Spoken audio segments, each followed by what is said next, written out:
First at 4 today, we are tracking severe weather for you with your First Alert Weather team in your neighborhoods. I'm out here in the First Alert Weather Tracker, keeping an eye on all the storms we saw roll through today. Lots of hail, lots of rain, and even one tornado. We'll track those for you and let you know who's still getting hit hard tonight. And we're live at DAA with your latest travel update and how the weather's rolling through. We have seen baseball-sized hail hit some of our Colorado communities today. We are tracking the impact from these storms that we have seen this afternoon and telling you what's on the way. Yeah, Michael, we kick things off today with your First Alert Weather Day coverage. Severe weather hitting neighborhoods in northern Colorado early this morning. Your reporter sharing video during CBS Colorado Mornings. This is the damage in Milliken. That's in between Loveland and Greeley. You can see cars with their windows absolutely smashed. Storms brought baseball-sized hail. We saw several cars like this one with broken windows. This was just the first wave of severe weather today. As your First Alert Weather station, we always want you to make sure that you know what is coming. Yeah, and as part of that mission, our weather team has been out in the First Alert Weather Tracker all afternoon, staying on top of these severe thunderstorm warnings that are taking place all across our state. We do have team coverage for you tonight. First Alert Chief Meteorologist Dave Aguilera tracking the system in our First Alert Weather Center tonight. And we also have First Alert Meteorologist Joe Rook out and about in the Weather Tracker. So, Joe, how has the system developed, of course, as the day has moved on? Yeah, we saw these storms pretty strong right off the front end. I will tell you, we had hail, damaging winds up to about 70 miles per hour, and even some flash flooding. Look outside right now. You know, maybe it looks a bit ominous, but there's peaks of sunshine.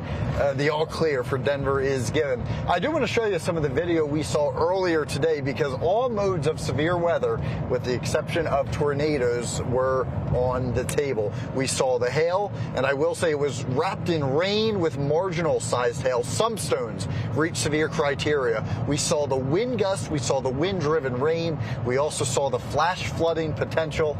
That eventually did ease up. Now what we're watching, all the storms are rolling out. I'm happy to report it is dry and it is clear. We're on 76 right now, just towards the Keensburg area, rather, and we are looking good. Dave, I know there still are some storms out on the plains. I'll send it over to you to track these in real time. Right on. Yeah, thank you very much, Joe. Yeah, they're still alive out there, still dealing with some heavy rain and even some small hail.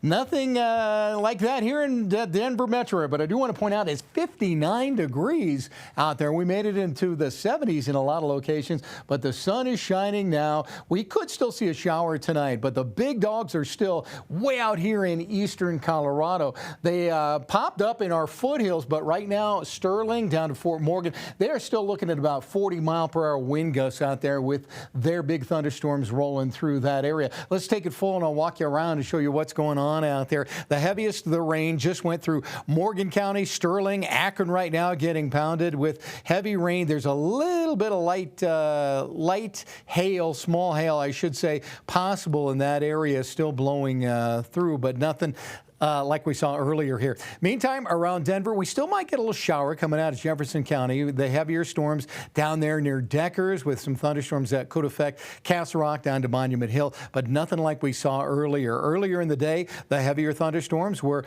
up around Broomfield, Lafayette, Erie, all the way out to just outside of Brighton, Commerce City, Thornton, Henderson, Todd Creek area. A lot of those areas anywhere from quarter size to ping pong ball size hail. North Glen had 8 to 10 inch diameter limbs broken down. At the moment, severe thunderstorm down near Eads, a warning for that, 1 inch diameter hail. And we do have one big storm down there near Aguilar. They could also have severe thunderstorms down there. Through about 9 p.m. tonight, all of eastern Colorado, severe thunderstorm watch still in play out there. But for the Denver metro area, guys, as we showed you earlier, the sun is out. Things have calmed down as that temperature continues to drop this afternoon. Yeah, thank goodness, Dave. Thank you. We, of course, continue our coverage on this First Alert Weather Day with your reporter, Sarah Horbakowitz. And Sarah, you've been out tracking storms in the Denver area. We know you're at DIA right now. So what were you seeing earlier today and what's the latest?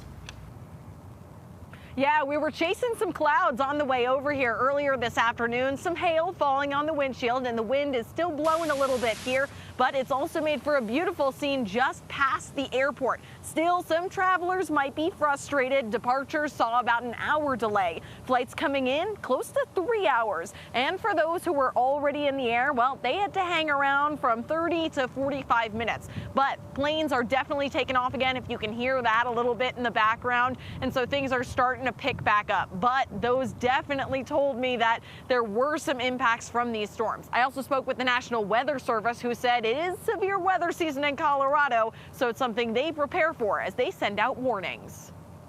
We want to make sure that we're actually getting verification. Say we think we have 1 inch hail, hailstones falling from that storm, make sure that that's correct, or if it's larger, reissue a warning for larger hail based off of the verification we get from folks.